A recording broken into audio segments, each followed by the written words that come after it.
Bueno, muy buenos días. Espero que tengan una linda mañana, que tengan un lindo sábado. Mi nombre es Julián Acosta y soy el director de transformación de Shambhala.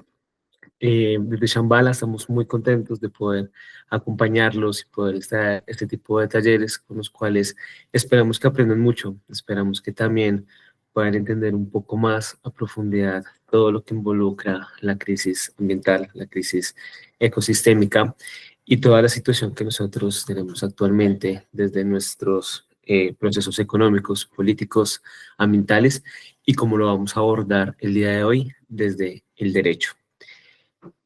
Nos acompaña Manuel Darío Cardona, una persona súper cercana a la familia Shambhala, un embajador pues, de casi toda la vida y una persona que ha estado investigando y ha estado trabajando mucho en todo el tema del litigio climático y mucho en todos esos temas del derecho y cómo a partir del derecho pues podemos exigir mecanismos de participación y podemos también involucrarnos dentro de todos los mecanismos normativos que tenemos para poder generar acción climática y por supuesto cuidar pues los ecosistemas, cuidar el ambiente y cuidar todo lo que permite la vida. Entonces, sin más preámbulo, Manu, si quieres, preséntate, cuéntanos un poco de qué vamos a hablar hoy, digamos, cuál es el tema que vamos a explorar y por qué es importante para todo lo que hacemos y para todos los esfuerzos que vamos tejiendo. El chat y el espacio es todo tuyo. Juli, muchas gracias, hombre. Bueno, buenos días para todos. Como lo menciona Julián, mi nombre es Manuel Darío Cardona, embajador Shambhala hace un par de años en este bonito espacio, sobre todo de diálogo y de discusión sobre temáticas ambientales ya hace varios tiempo que viene dándose. Antes de empezar, como menciona Julián, yo creo que es muy importante dar un agradecimiento pues a él, a Daniel, a Nicolás, que son con quienes he tenido la posibilidad de relacionarme en algún momento, por seguir creyendo en ese tipo de espacios.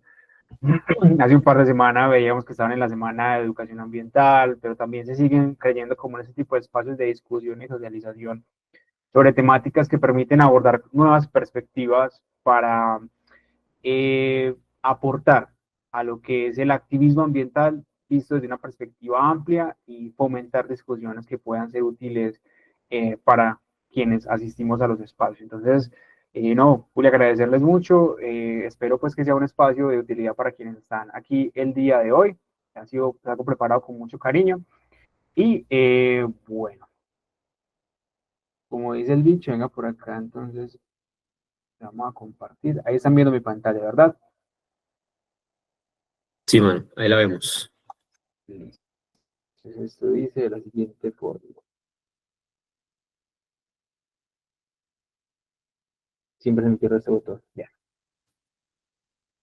Listo, buenos días. Volviendo entonces, el taller, como ha sido titulado de una manera, me parece a mí muy afortunada por parte de Daniel, como taller ha sido nombrado porque es importante hablar de derechos humanos en la emergencia climática, así como se dan los agradecimientos, me parece muy importante dar varias claridades metodológicas importantes para que todos estemos acá, para que este viaje que vamos a emprender durante estos minutos sea lo más agradable, sepamos dónde estamos, sepamos qué nos vamos a afrontar, qué vamos a enfrentar y tengamos como una buena perspectiva para ello. Lo primero es que será un espacio pensado específicamente o de una manera muy transversal a partir de dos elementos, lo que es la práctica y la experiencia del activismo, ¿cierto? Porque yo creo que, y ahí voy al segundo elemento, uno de los objetivos o una de las metas que desde quienes estamos en el marco del derecho o quienes tenemos la oportunidad de relacionarnos con este tipo de espacios técnicos como son la ciencia o digamos la teoría jurídica, es acercar tanto como sea posible los derechos humanos a una discusión común, a una discusión amplia, a una discusión que se pueda extender y que sea útil, que esté en el día a día de las personas y que pueda verse reflejado en algo tan importante como es el activismo ambiental. Esos son dos elementos muy importantes que me parece hay que tener en cuenta. Yo sé que en el espacio de amigos abogados, no solamente porque somos un país de abogados, no levanta una piedra y salen tres a litigar, sino que también para quienes no hacen parte del derecho tengan la tranquilidad de que vamos a abordar elementos técnicos porque serán necesarios para hilar ciertos espacios, pero del mismo modo se tratarán de llevar de una manera técnica. Igual yo le pediría a Julián que les pueda compartir la presentación para que también sea de algún tipo de utilidad para todos. Bueno, yo creo que esos son los dos elementos iniciales. Ahora, esta presentación ha surgido porque en los años, o en los años no, en los meses recientes, ha surgido o ha sido proferido por parte de la Corte Interamericana de Derechos Humanos una opinión consultiva, la 32 del año 2025. Ya vamos a llegar allá, que es una opinión consultiva. ¿Qué efectos tiene? Pero en esencia es un órgano internacional de alto impacto que ha hablado a los estados para explicarles obligaciones que tienen en este momento en materia de emergencia climática. En ese sentido es que se ha construido este espacio. ¿Cuál será el orden del espacio del día de hoy? Muy someramente.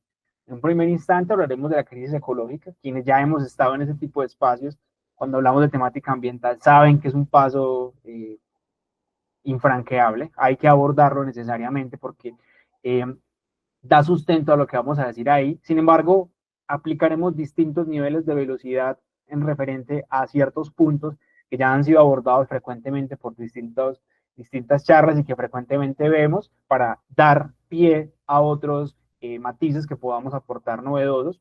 Luego entraremos a unos 10, 15 minuticos técnicos en donde hablaremos sobre el derecho a un medio ambiente sano y la opinión consultiva número 32. Quienes no sean abogados, no quiero que se asusten. Va a ser algo muy concreto para que queden ustedes con unas herramientas muy puntuales, tengan un panorama. Igual reitero, quedarán con la presentación para que pueda ser una herramienta útil. Hablaremos del papel del activismo, fundamental, porque si algo queremos es ver en dónde estamos.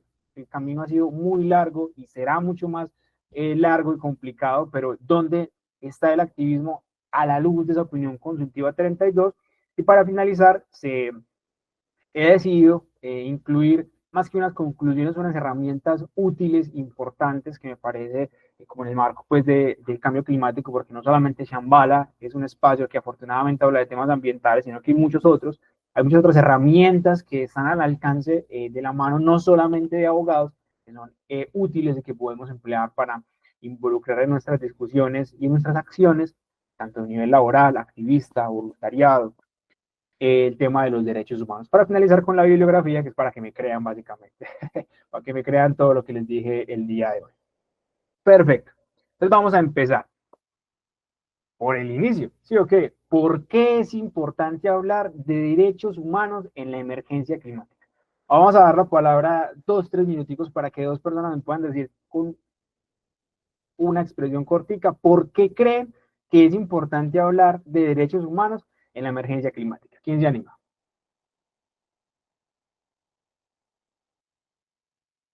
¿Por qué creen?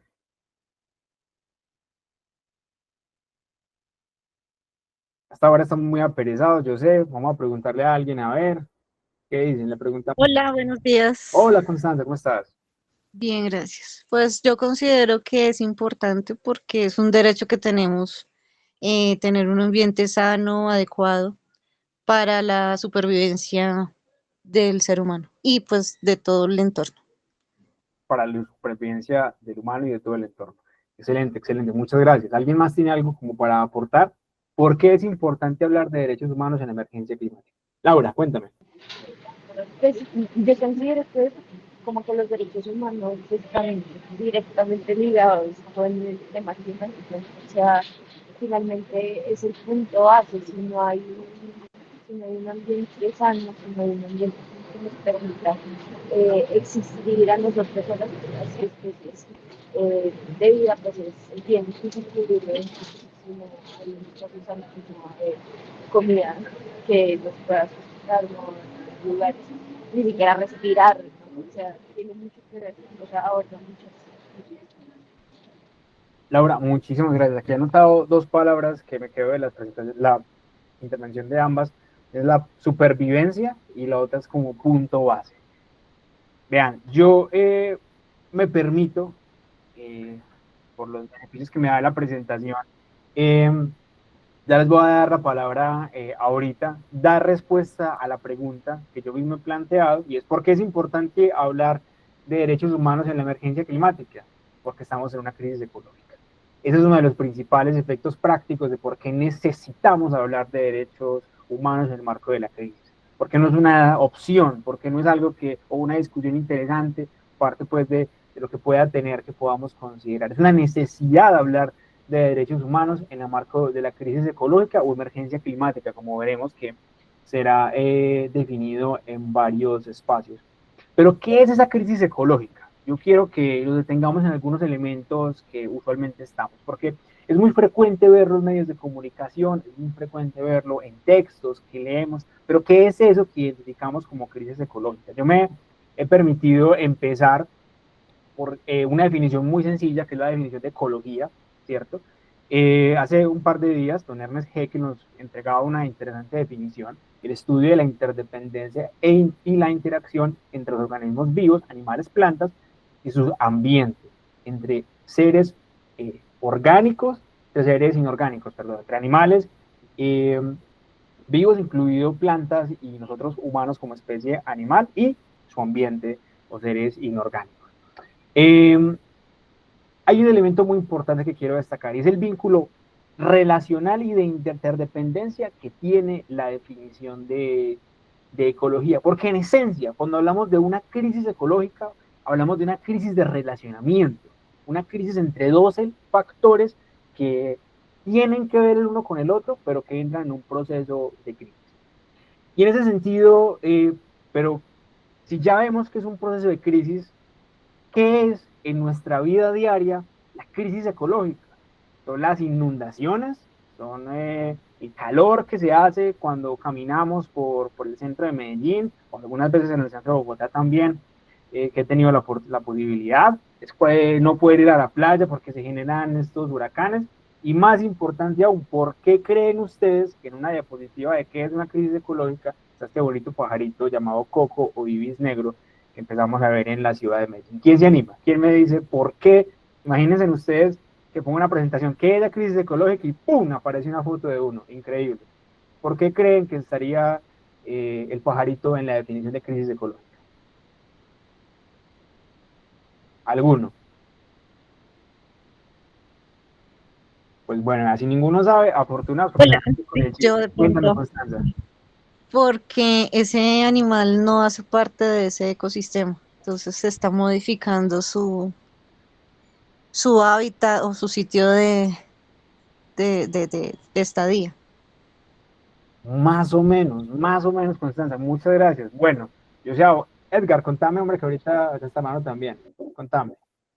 Bueno, un saludo para todas y todos. Pues básicamente cada uno de nosotros como seres vivos tenemos unas características y en el caso específico de los animales, de las aves, de los insectos, ellos requieren, digamos, de unas condiciones climáticas específicas para poder estar, digamos, en un bienestar de acuerdo a la especie. Y cuando se empiezan a manifestar la presencia de especies que no son del ecosistema de manera normal, pues a menos que sean especies migratorias, pues lo que están dejando ver es que muestran modificaciones drásticas de las condiciones ecológicas de sus hábitats necesarios, digamos. Entonces, debemos aprender a leer, a estar atentos, digamos, a las manifestaciones de nuestro entorno, y ellos lo que nos están es mostrando justamente los efectos de ese cambio climático del que estamos siendo víctimas todos. Edgar, muchas gracias, muchas gracias. Yo les voy a decir lo que nos acaba de mencionar Edgar de una manera menos técnica, porque lo ha dicho de una manera muy interesante y muy completa. ¿Por qué aparece en una diapositiva de crisis ecológica el coquito, este bonito pajarito que habita el país de Colombia? Porque es hoy, en la ciudad de Medellín, el recuerdo constante de lo que es la crisis climática.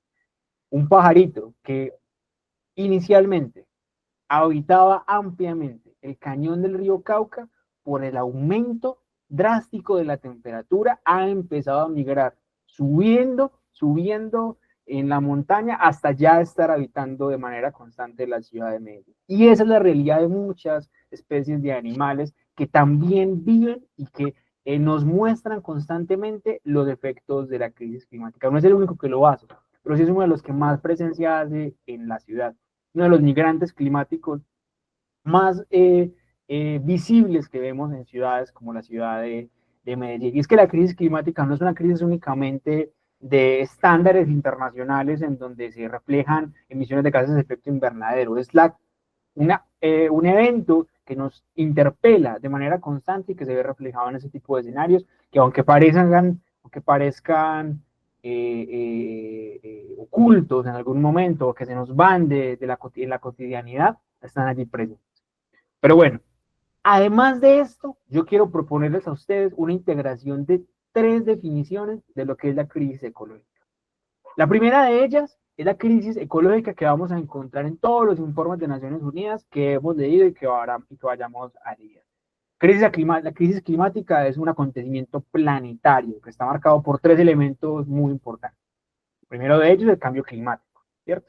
Que hay una definición cortica, entendida como la acumulación de gases de efecto invernadero en la atmósfera, dada actividades principalmente antropogénicas, en particular la quema de combustibles fósiles. Además de eso, estamos en el marco de una extinción masiva de especies, una pérdida de biodiversidad masiva. Imagínense en eso, la historia del planeta, todo lo que lleva, y estamos en la 6ª extinción masiva de especies a nivel global. Y la tercera, la contaminación, o air pollution, como lo encontraremos en los informes que leamos en idioma inglés, no únicamente relacionada justamente con la contaminación del aire, pero también por la presencia de materiales inorgánicos en el ecosistema, como plásticos y muchos otros que están allí, siendo el plástico uno de los más importantes en los ecosistemas y que mucho lo hemos escuchado en TikTok, en redes sociales, porque es bastante viral la información al respecto, que tarda miles de años en degradarse y reintegrarse al ecosistema. No se vayan a olvidar que el plástico está resaltado ahí porque lo tendremos como importante más adelante. Sin embargo, yo digo una cosa, esa no es la única crisis que tenemos en este momento y que refleja esa crisis de relacionamiento. Una de las crisis más importantes para mí es la crisis institucional, porque desde hace más de 50 años que en el mundo hubo o se masificó una preocupación global respecto al estado de los ecosistemas. Hace más de 50 años, y todos hemos escuchado la historia de Rachel Carson, escribió su texto, Primavera Silenciosa, por los insecticidas que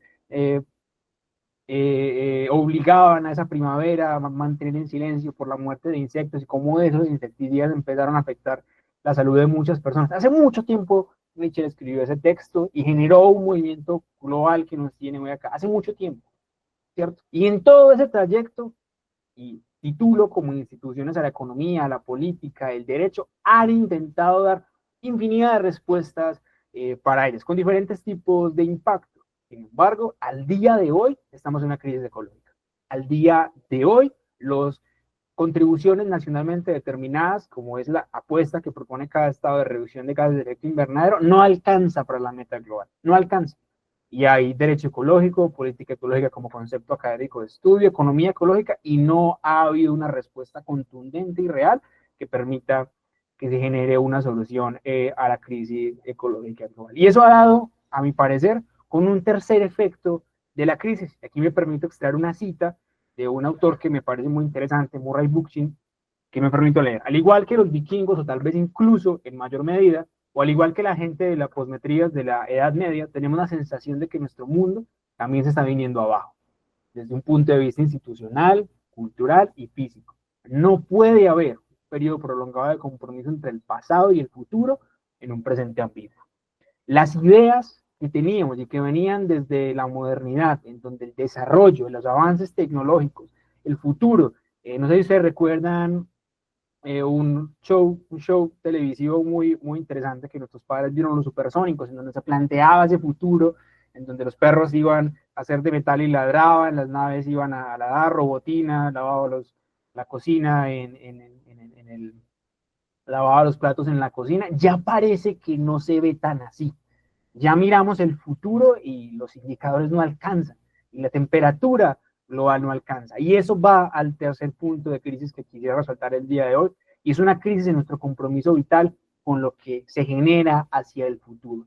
Un gran problema que afecta la manera como nos relacionamos, porque hay un problema de hace muchísimo tiempo y las herramientas que hemos emprendido como humanidad no han sido suficientes. No han sido suficientes para atender, porque es muy complejo el tema, porque es muy grande, porque tiene muchas aristas, no se ha logrado resolver y aún hoy se ve bastante complejo de que se pueda resolver. ¿Qué hemos hecho? Sin embargo, esta es una charla que se titula Derechos Humanos y Crisis Climática. ¿Qué hemos hecho con el derecho? Muchachos, y la verdad que hemos hecho muchas cosas, muchísimas cosas. Desde el 71, después de lo que fue todo lo que hablábamos ahorita de Rachel Carson, se emitieron muchísimos documentos en materia ambiental, el convenio Ramsar, la Declaración de Estocolmo del Medio Humano, el protocolo de Viena de la capa de ozono, que ha tenido un mediano impacto, la Declaración de Río del 92, la Convención Marco de Naciones Unidas del Cambio Climático, protocolo de Kioto, que alguna vez en nuestra vida lo habremos escuchado por en RN Caracol en algún momento, Acuerdo de París más recientemente, y muchas otras, muchas otras. En temas de teoría de derechos ambientales, aquí haciendo un fanservice para los abogados, se caracterizan 3 etapas del derecho internacional ambiental, casi una cuarta en la actualidad. Una etapa de surgimiento, una etapa de consolidación, de desarrollo y en la actualidad que se plantean nuevas perspectivas y mucho ha sido desarrollado ahí, no se ha logrado atender la problemática de la crisis. Entonces, ¿qué pasa? ¿Qué pasa? ¿Para qué el derecho?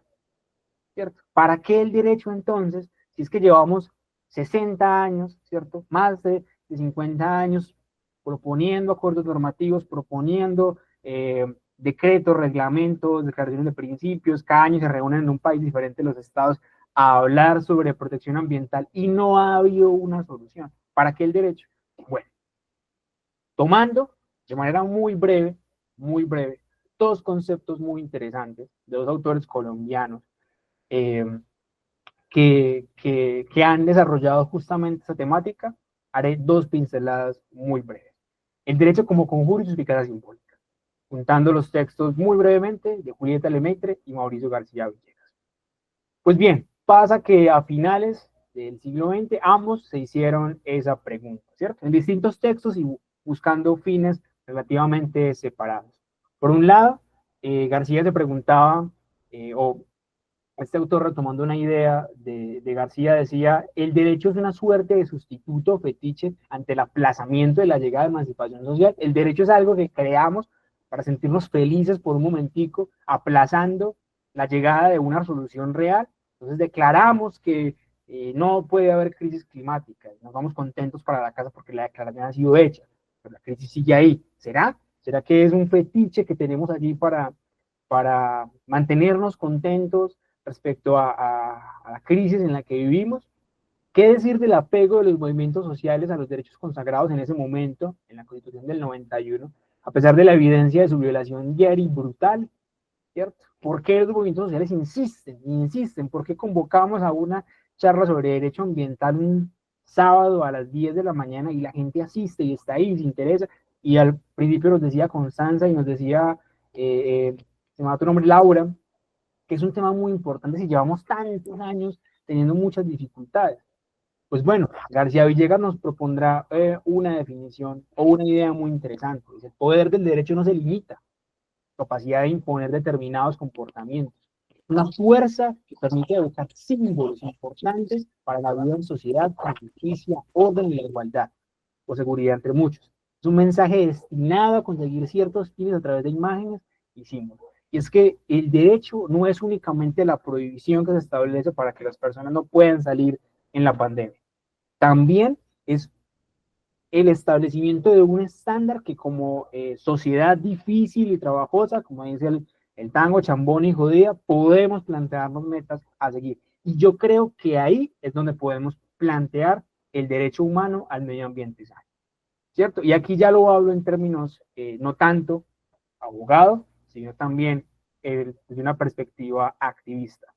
El derecho a un medio ambiente sano no es la respuesta a la crisis climática, pero quizás sí sea una de las herramientas más importantes y más fuertes que podamos aplicar.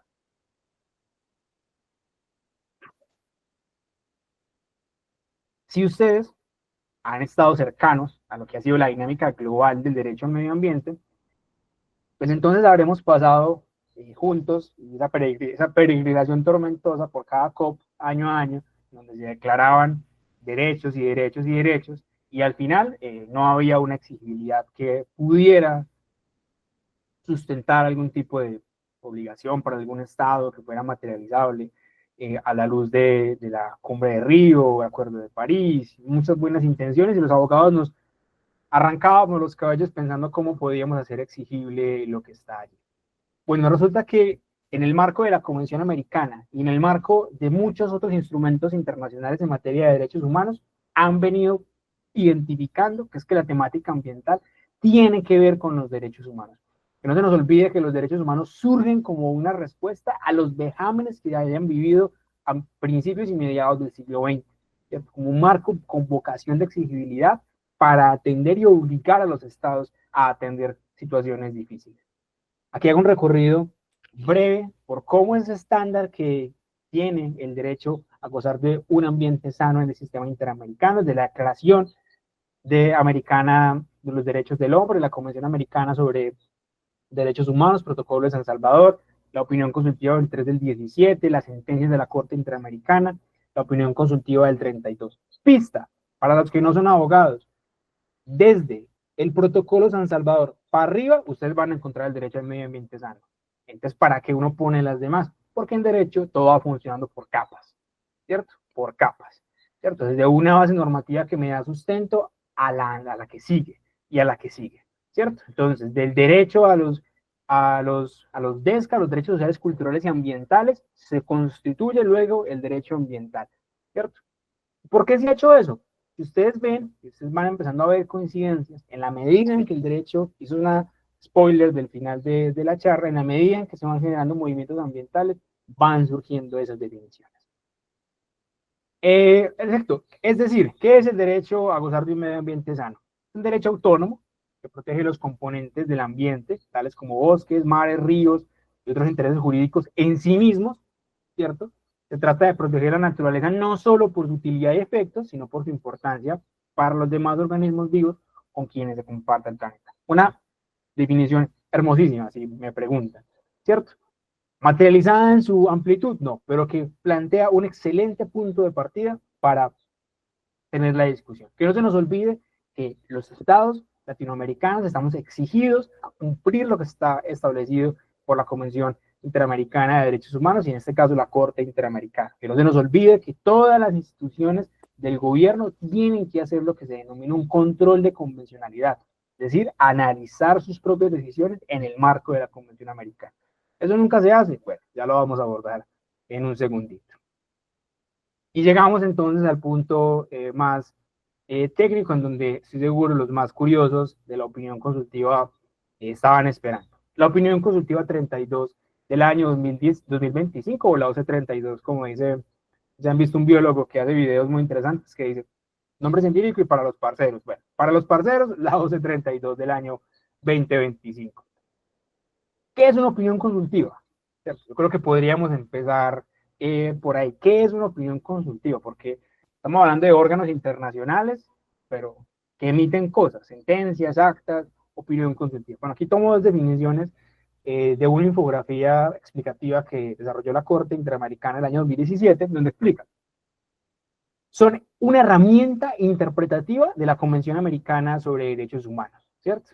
Una guía de interpretación para las leyes y prácticas que desarrollan los estados en el marco de los estándares del Sistema Interamericano de Derechos Humanos. Se aclara el contenido de derechos y obligaciones. ¿Qué quiere decir eso? Tenemos una Carta Interamericana, como ustedes la vieron acá, desde hace muchos años, y la opinión consultiva le aclara a los estados porque surgen cosas, ¿cierto? Hoy tenemos una idea, mañana inventan la inteligencia artificial, mañana la gente resulta que ya no trabaja en la casa, no trabaja en una fábrica, sino que trabaja en la casa, entonces surgen situaciones nuevas o mágicamente surge una emergencia climática, entonces Los estados curiosos, en este caso Colombia y Chile, le preguntan a la Corte Interamericana, venga, ¿yo cómo cumplo, cómo sigo cumpliendo mis obligaciones en materia de derechos humanos en este marco nuevo que tengo? ¿Cierto? Porque resulta que ya la información que tengo hasta ahora no me es suficiente. ¿Qué le dice la Corte Interamericana? Le construye un documento de 200 y pedazos páginas, muy interesante, cualquiera quiera leer. No sé, cuando cojan un documento de esos, no se asusten, no se lo lean completos para los niños únicamente, cojan puntos específicos. Y esta es la estructura que tiene esta decisión, ¿cierto? Se hace una descripción de la crisis, en donde se atiende, esto me parece muy importante, la primera crisis que mencionamos el día de hoy, la triple crisis planetaria, ¿cierto? La institucional, creo que está en proceso, y la otra, espero abordarla al final del día de hoy. Se establece el deber de implementar debidas con una debida diligencia reforzada, es otro fanservice para abogados, debida diligencia reforzada, crea este estándar en materia interamericana. Luego define 3 puntos interesantes: obligaciones sustantivas en materia de mitigación, adaptación y cooperación, obligaciones procedimentales, donde destaco estas 3: legitimación para actuar, acceso a información y participación. Que no se nos olvide que acá en Latinoamérica también tenemos otro instrumento normativo que aborda muchísimo más los derechos procedimentales, como es el Acuerdo de Escazú, un acuerdo vinculante para Colombia, y deberes específicos para los estados ante grupos de especial vulnerabilidad. Pero he dicho muchas cosas hasta el momento. ¿Cómo vamos hasta ahí, chicos? ¿Alguna pregunta?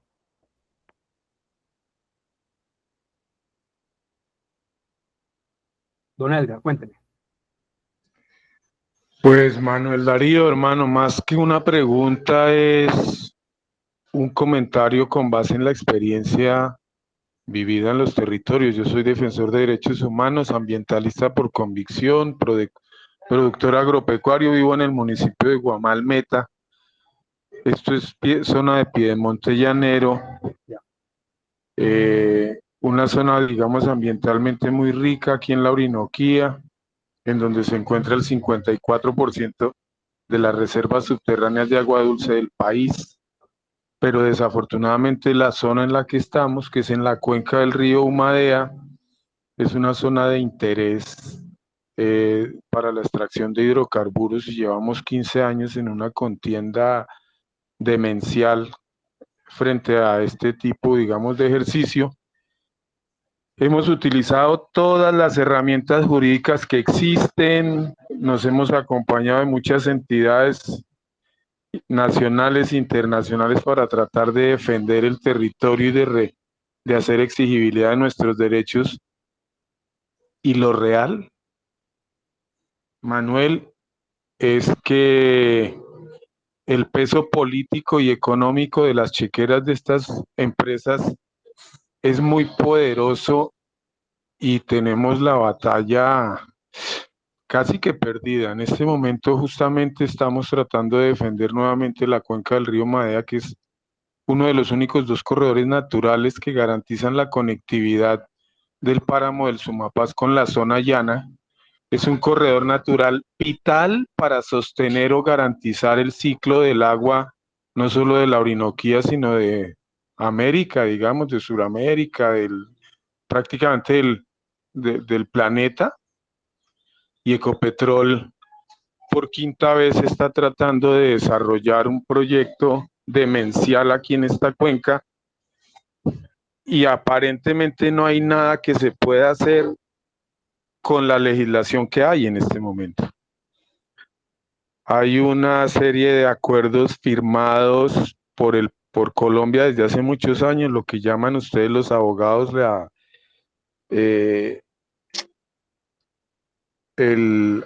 se me olvidó el término, pero digamos que hay legislación, hay jurisprudencia ya, hay una sentencia importantísima que, si no la conocen, es la T-652, que fue proferida por la Corte Constitucional, por la Sala Octava, proferida con base en el derecho humano al agua y en el principio de precaución. Y pasaron por encima buscaron la manera de pasar por encima de esto, y está muy complicado el asunto. Necesitamos No sé, no sé. Por eso estoy participando en el espacio y quería exponer este caso puntual, porque el presidente ha logrado colocar en el debate internacional la importancia del tema de la protección de sistemas ecológicos como lo del páramo del Sumapaz y el tema del ciclo del agua con la Amazonía, y es justamente eso lo que está en peligro en este momento.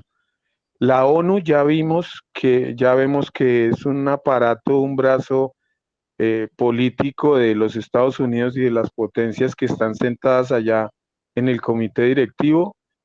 Vimos lo que pasó con Gaza, digamos, me salgo un poco del tema, pero la relatora encargada en el conflicto de Gaza se manifiesta y entonces como esa manifestación no le sirvió, pues la sacan. Y lo mismo está sucediendo en el tema de derechos humanos con respecto a la ONU y algunas otras agencias de cooperación que la verdad están es en favor de los intereses de estas empresas.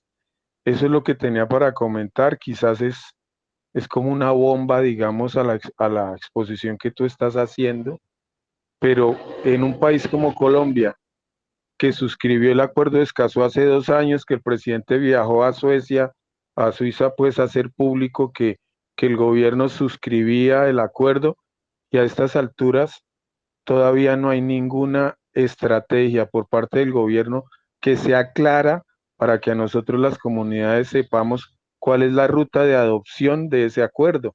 Siguen asesinando líderes y continuamos en la misma situación. Qué pena, hermano. Muchas gracias. No, Edgar, te agradezco mucho por tu comentario, hombre.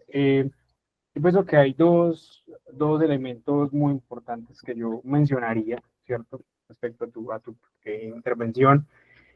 Sin duda alguna, nos compartes una problemática que es compleja, que no atenderemos o no lograremos atender en este espacio, pero que, mira, yo siento que hace parte de que estés acá, por ejemplo, hace parte de un sentido común de búsqueda que hay en el marco de lo que denominamos como activismo ambiental, ¿cierto? Y es la búsqueda incansable de herramientas, porque lo que hay no alcanza. Lastimosamente hay que mirar, ¿cierto? Hay que seguir intentando. Yo creo que quienes estamos acá en el marco del activismo estamos, y cuando iniciamos, desde que empezamos, nos dimos cuenta que era una lucha casi perdida, pero no hay que perder la confianza en que hay que seguir por convicción de vida, como lo empezaste, por convicción de vida, por encima de las posibilidades, por encima de las estrategias que pueden haber, sino como convicción de vida. Y qué bueno que ojalá algo de lo que podamos compartir acá te pueda servir, y si no, pues habrá que buscar muchos otros espacios para lo que nos queda de vida, hermano, porque yo creo que ese es el camino que como personas interesadas en el ambiente elegimos, buscar y buscar hasta que encontremos, o al menos lo hagamos por la satisfacción de que seguimos buscando hasta que encontramos algo. Edgar, a vos, hombre, por estar acá, y ojalá te sirva lo que te compartimos el día de hoy. Y por todos los demás de Shambhala, que también son buenísimos. Perfecto, entonces esta que les mencionaba, hasta que les abrí el micrófono en el espacio, y la estructura que tiene la decisión. Y viene como lo que vendría siendo el punto más técnico de la charla, ¿cierto? Eso. Porque vamos a identificar algunos elementos relevantes que hay en la decisión. ¿Es esta una relatoría específica de la opinión consultiva? No, es una organización amañada, tanto como fue posible. Es una organización de los elementos que identifique relevantes que podría mostrar el espacio del día de hoy. Y el primero de ellos es algo muy interesante, y es el reconocimiento de un estado de crisis global ecológica. Entonces ustedes me van a decir, Manuel, pero empezaste la charla el día de hoy diciendo que desde los años 60 venimos en una problemática global. Claro que sí. Pero lastimosamente en derecho o en política, ¿cierto? Funciona muchísimo más lento que muchas otras. Y particularmente en el marco de los derechos humanos y en el sistema interamericano, la Corte no había hecho ese reconocimiento que permite exigir a los estados. Hace un reconocimiento de la crisis global, de hecho de una manera muy pedagógica. Si tenemos dudas sobre crisis climática, los invito a que lean Opinión Consultiva, que ahí está muy clarito, muy explicado, un resumen muy mágico sobre los informes del IPCC. Nos invita a aplicar un enfoque de derechos humanos, Traducción, o como decía ahora para los parceros, que los derechos humanos es un marco normativo aplicable a todo el andamiaje institucional.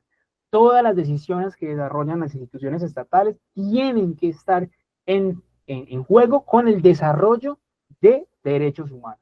Ya vamos a hablar algo al respecto al final, si se animan. El reconocimiento de un clima sano como una ramita que surge del derecho a un ambiente sano. Esto en términos de obligaciones específicas. Aquí 4 reconocimientos de derechos muy importantes para mis amigos abogados presentes para que lo conozcan y también para todos los que están acá. El daño climático como una forma de daño ambiental transfronterizo. Esto es una categoría jurídica de muchísimos años que se viene desarrollando y que hace un reconocimiento como costumbre la Corte Interamericana. El reconocimiento del valor jurídico de los derechos de la naturaleza.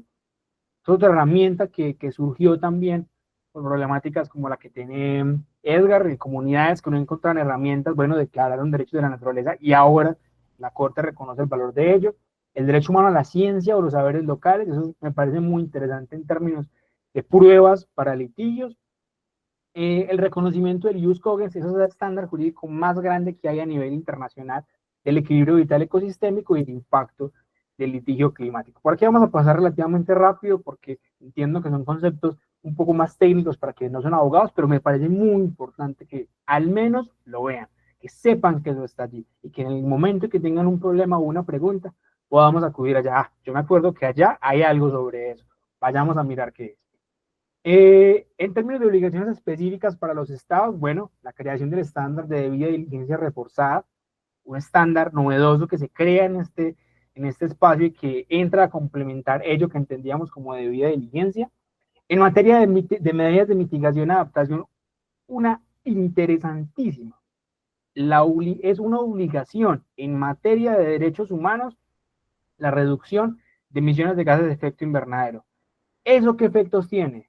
Es una migración, no es una consideración mía, migración en materia de vinculatoriedad del marco que teníamos antes, que era el Acuerdo de París, Protocolo de Kioto, ¿cierto? Que eran esos acuerdos jurídicos, políticos que carecían de vinculatoriedad a un estándar vinculante como los derechos humanos, en donde se establece por primera vez que es que reducir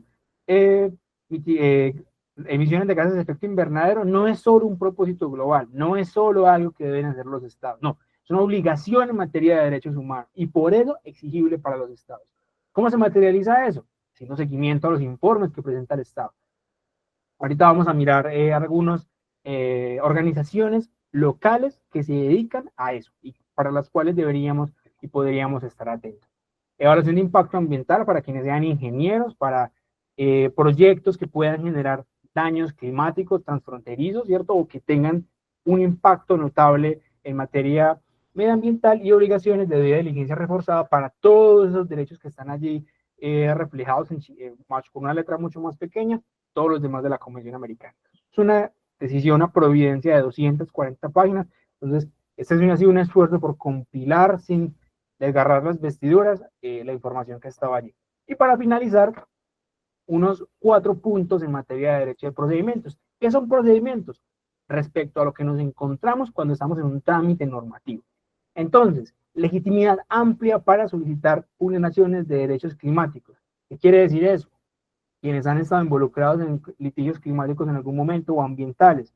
Ha sido, en algunos puntos de la vida, necesario comprobar afectaciones particulares a un derecho para poder solicitar que se aborde un tema ambiental en un litigio en específico. Ejemplo, yo necesito comprobar que la tala de un bosque en específico me está afectando a mí como persona antes de poder acudir a un proceso judicial. Eso se ha venido desmontando con los años, cada vez es mucho más amplia la legitimidad. Si el bosque se está quemando en el Casanare, yo puedo ir hasta allá y solicitar que el juez lo conozca.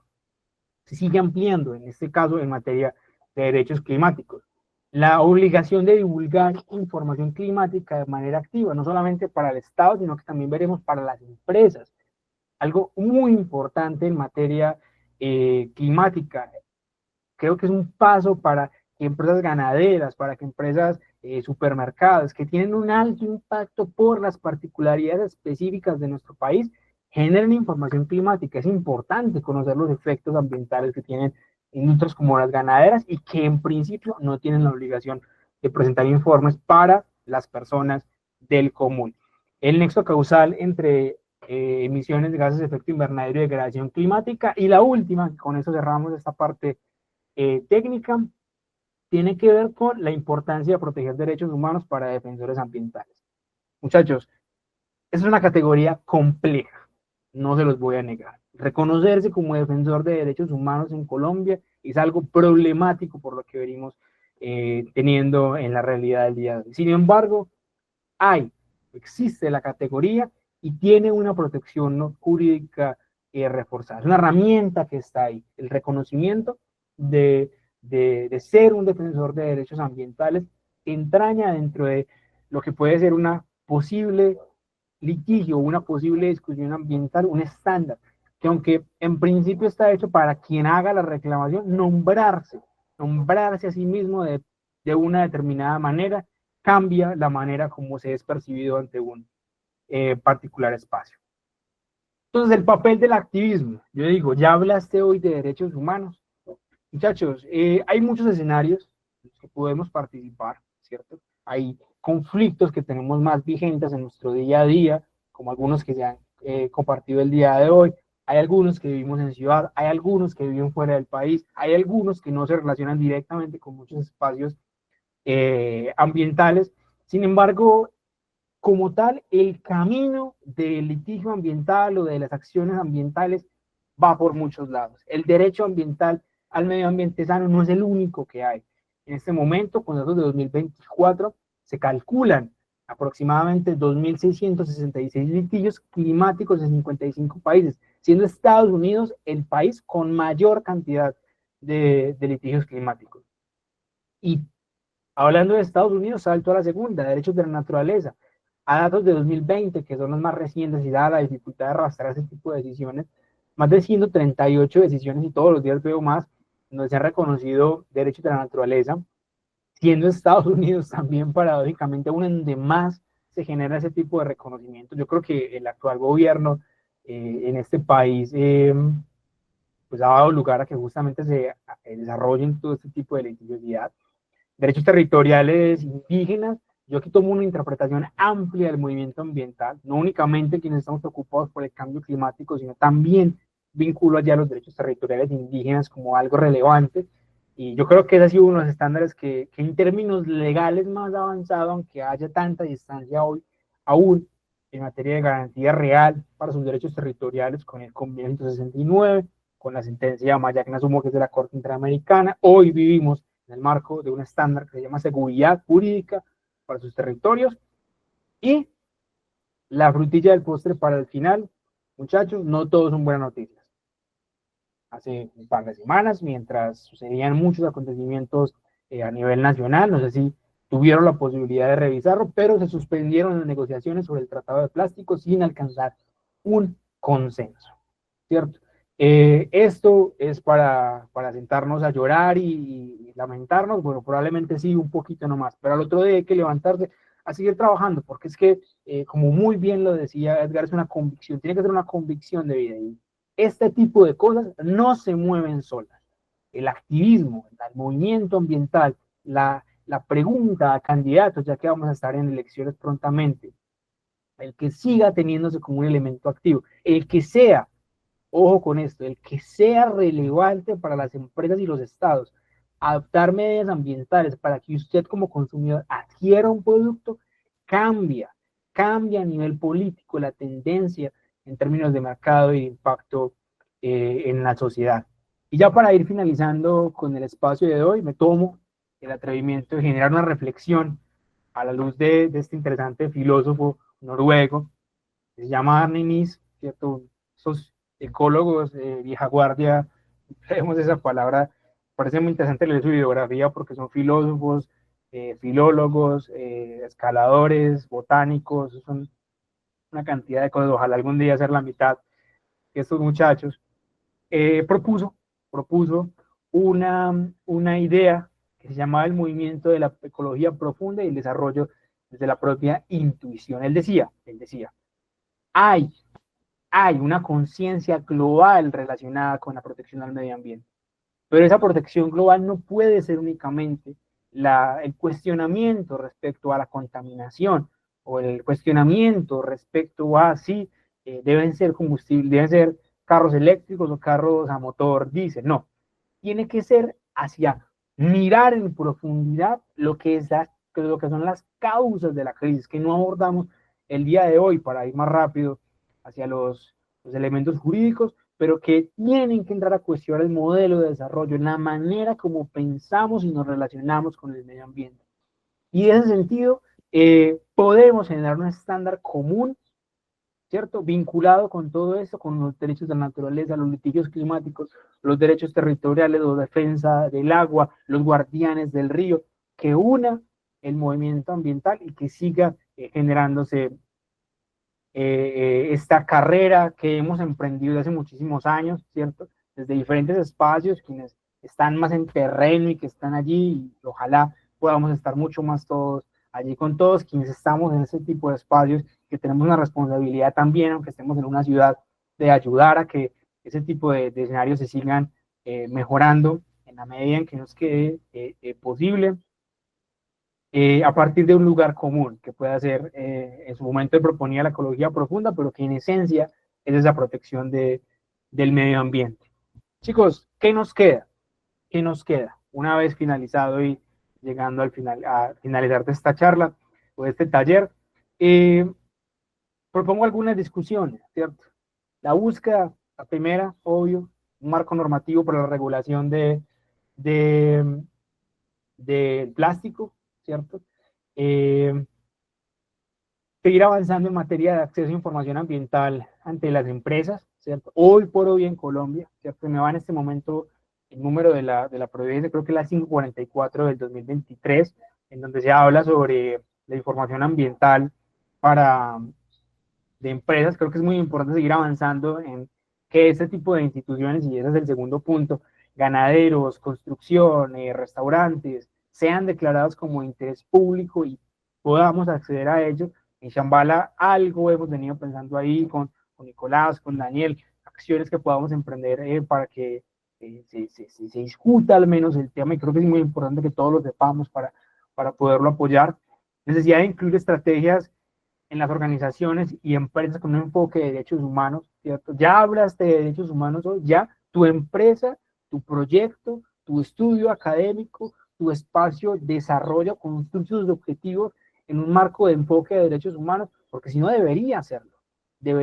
Necesitamos que los derechos humanos se sigan consolidando como una herramienta útil, fuerte y con alta legitimidad. Y esa legitimidad se la damos nosotros, ¿cierto? Es un marco normativo que obliga a los estados, pero socialmente somos nosotros quienes damos importancia a los derechos humanos, quienes lo involucramos en nuestras conversaciones, cuando hacemos una solicitud, cuando colocamos un derecho de petición, cuando colocamos una tutela, estamos incluyendo argumentos de derechos humanos allí, porque si no hay que hacerlo, necesitamos que eso se siga fortaleciendo, y para ello yo creo que unas herramientas útiles, algunas que me he permitido identificar, de muchas otras, podría haber colocado muchas más, pero pues no logré acomodarlas todas en una presentación.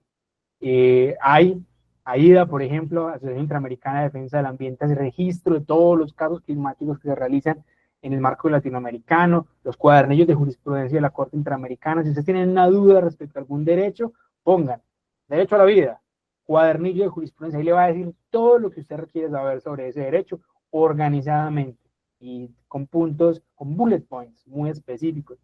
Le recomiendo mucho ese canal de difusión, Estudia de Derechos Humanos, una chica de Venezuela que habla sobre derechos humanos de una manera muy pedagógica. Mucho de mis conclusiones o de mis pensamientos el día de hoy fueron acompañadas por videos que ella desarrolló y que me permitían constatar ideas después de la lectura de la opinión consultiva.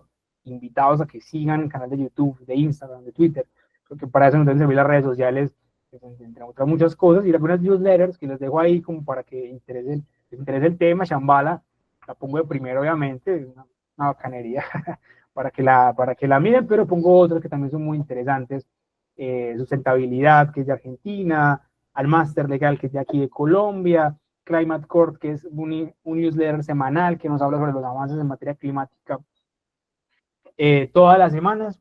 Y bueno, con esto quisiera yo finalizar el espacio entonces del día de hoy.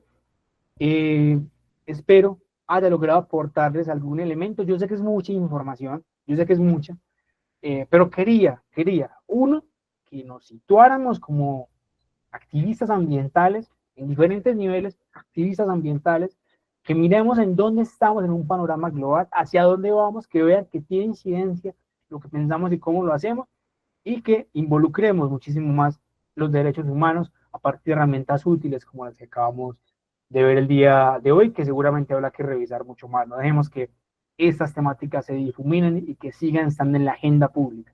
Eso es muy importante, que siga siendo, que siga estando de moda hablar de medio ambiente, que siga estando de moda hablar de derechos humanos, porque en tiempos como los que estamos es muy, muy, muy importante. La bibliografía, los más exigéticos, los más exigentes, pues los formatos me perdonarán, así mismo como la presentación del día de hoy. A nivel estético me declaro culpable. La presentación que me compartió Julián era mucho más bonita en sus posibilidades, hice todo lo que pude. Y bueno, muchísimas gracias, muchísimas gracias. Abro el espacio con la venia de Julián por cualquier pregunta que pueda haber en el espacio o también por los grupos de Shambhala, redes sociales, en fin, yo creo que la idea es que sea un espacio abierto para lo que se necesite. Bueno, Juli, muchísimas gracias y quedo atento, muchachos. Bueno, comunidad, no sé si alguien tenga una pregunta, una duda para Manu, algo que quiera como compartirnos.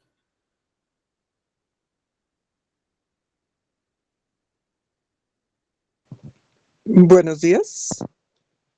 Hola, Ángel. Sí tenía una pregunta más o menos que saben de lo de la ley de humedales y cuándo empezaría a aplicar.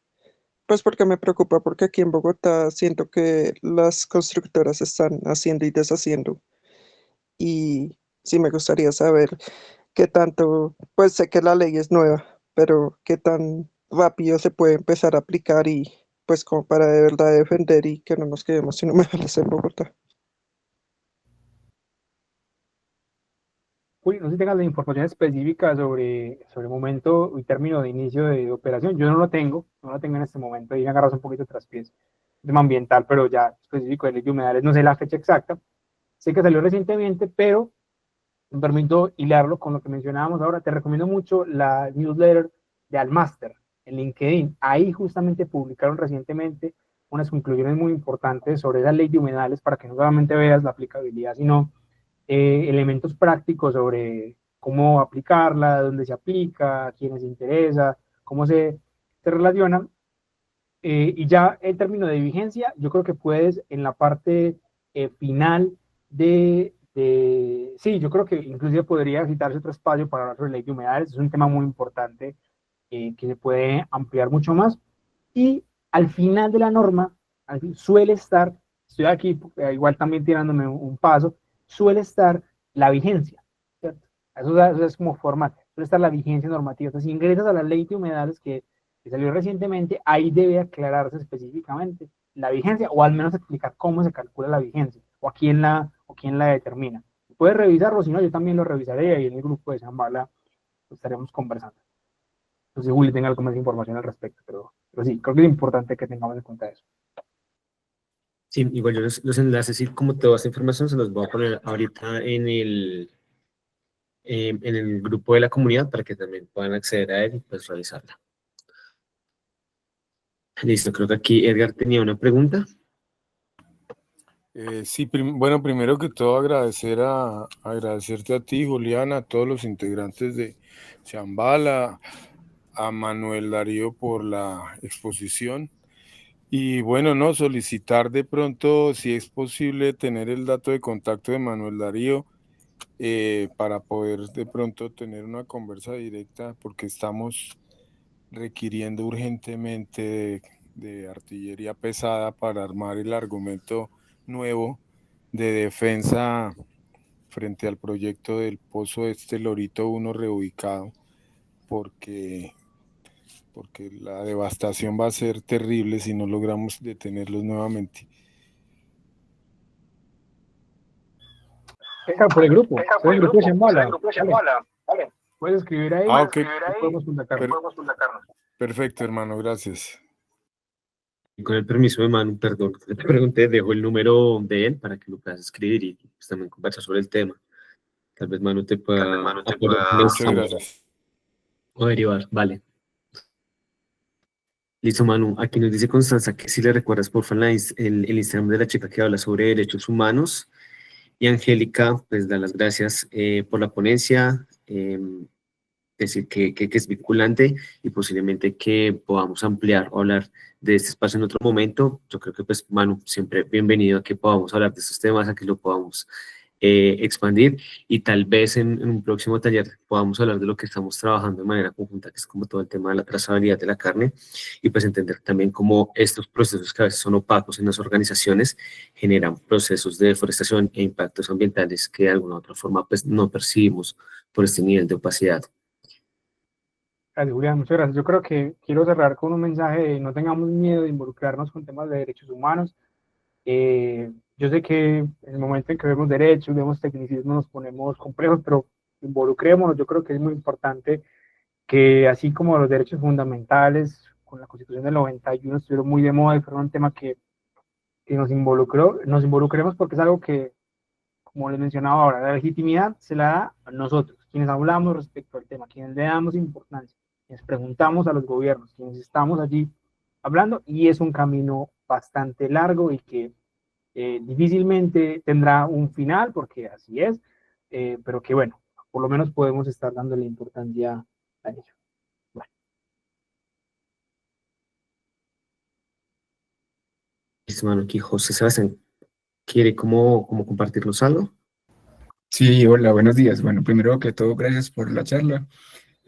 Yo tengo una pregunta. Quisiera saber si para la empresa privada o para estas empresas, por ejemplo, del campo agrícola o ganadero, todo esto, o cualquier otro tipo de empresa, hay como algún tipo de beneficio donde el gobierno beneficie de alguna manera a los que estén reduciendo de alguna manera su impacto ambiental o algo así. No sé si me hago entender de pronto la pregunta.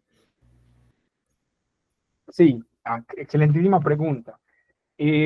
Voy a hilarlo con lo que mencionábamos el día de hoy. Entonces, en el marco de la emergencia climática, la opinión consultiva nos dice, vea, a ver, primero con algo antecitos. Las obligaciones en materia de derechos humanos tienen como un proceso de escalado, ¿cierto? Quienes están primeramente obligados para ello son los estados. Ellos son los primeros obligados en materia de derechos humanos. Y de ahí va bajando, ¿cierto? Va bajando tanto para los particulares como para las empresas, ¿cierto? Que también entraría en esa característica de particulares, pero todos sabemos con una particularidad mucho mayor. Entonces, ¿qué es la opinión consultiva? Vea, las empresas tienen que empezar a entregar información climática de los impactos que generan sus empresas, ¿cierto? Eso es como una primera obligación, pero no responde a la pregunta que me hacías. ¿Qué beneficios se traen de compartir ese tipo de información? Bueno, migro hacia otro estándar normativo que es el derecho internacional ambiental.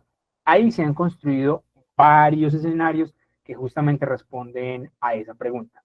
El primero, se ha creado, por ejemplo, si la empresa es una empresa que genera emisiones de gases de efecto invernadero, algo que se llama el mercado de bonos de carbono. Alguna vez lo habremos escuchado. ¿Y cómo se genera? Tú, como empresa, puedes participar dentro del mercado de bonos de carbono financiando proyectos de tecnología o de naturaleza. Voy a pasar rápido por ahí para que no nos quedemos allí.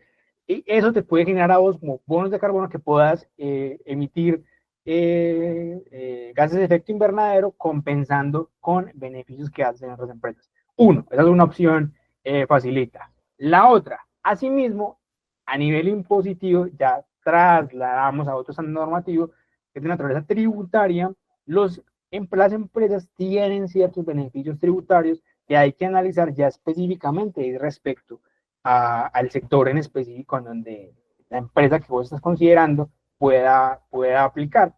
Y si migramos nuevamente, como es una respuesta amplia, las empresas son grandes y tienen como respuestas por muchas aristas, y migramos a otro estándar, nuevamente, que es el tema de los derechos humanos, pues yo creo que una de las vocaciones que tuvo la charla de hoy también es, y vinculado con esto de posicionar el tema de los derechos humanos, es en materia reputacional, ¿cierto? Yo creo que es muy importante que la defensa de los derechos humanos sea algo que reputacionalmente incida dentro de la percepción que tenemos como consumidores de las empresas. Entonces, como dices, ahí te mencioné tres, uno que es bonos de carbono, otro que es en materia tributaria y otro que es en tema reputacional, para pasar muy por encima en términos generales para lo que serían las empresas como sujetos, ¿cierto? ¿Qué habría que mirar específicamente tu empresa, en cuál está, para mirar cuáles serían esos beneficios específicos que tendrían en materia ambiental? Sin embargo, yo creo que sí es muy claro, es algo que tiene que ampliarse muchísimo más.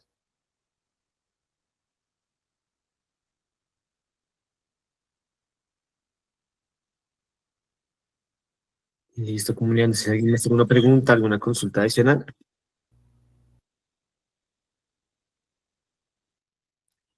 Bueno, creo que ahí queda como lo de Constanza, Manu, la persona que habla de derechos humanos, como para que se lo puedas compartir. Sí, es el link que estoy señalando allí, sin embargo se los comparto por el grupo, está en la presentación y bueno, sí, todo lo que adicional. Listo, entonces, Bueno, bueno, si lo hacen en el grupo, ahí lo van en la presentación, pues. sí, yo ya se la estoy cargando. Entonces, bueno, nada, comunidad, muchísimas gracias por estar aquí, muchísimas gracias por compartir. Esos son espacios que abrimos, pues, gracias a su participación, gracias a que ustedes se involucran y a que están acá. Gran parte de lo que les decía ahorita por el chat es que ese tipo de espacios son los que permiten que podamos activar mecanismos de participación para actuar y para realmente poder afrontar la crisis desde nuestra individualidad, desde nuestras comunidades y desde lo que podemos hacer. Creo que gran parte de poder afrontar esta situación es ser parte de ella e involucrarnos lo más profundamente posible, ya sea a partir de estos talleres o de acciones mucho más contundentes como las que hoy Manu nos comparte. Manu, muchísimas gracias por compartir, hermano, gracias por siempre ser tan firme con todo lo que hacemos y por supuesto por traer este conocimiento pues, a las personas que también se interesan y que quieren ser parte del cambio. No sé si quieras como concluir con algunas palabritas. No, muchas gracias, muchas gracias. Yo creo que, a ver, retomando lo que ya se ha mencionado, el saber que la problemática ambiental es algo que nos trasciende, nos invita a un camino que por convicción nos arrastrará el resto de la vida y que muy difícilmente lograremos mirar, lograremos ver grandes retribuciones físicas o en el entorno de realmente nuestros efectos. Porque es una carrera muy largo plazo, ¿cierto? Los efectos ambientales es algo que plantea 50, 20, 100 años. Entonces, yo creo que es invitarlos a que no se pierda como esa moral de que lo que hacemos tiene efectos, tiene un impacto, resuena hacia el futuro. Tener esa convicción yo creo que nos ayuda. Es normal estar deprimidos, tristes, apesadumbrados, porque las situaciones son complejas, pero bueno, no ese tipo de espacios nos sirva para retomar un poco de energías, mirar que hay herramientas y seguir mirando al futuro a que, bueno, si no es esta es la próxima y le seguimos dando hasta que no estemos, porque yo creo que ese es al final lo que nos queda como activistas o como personas interesados por el tema ambiental.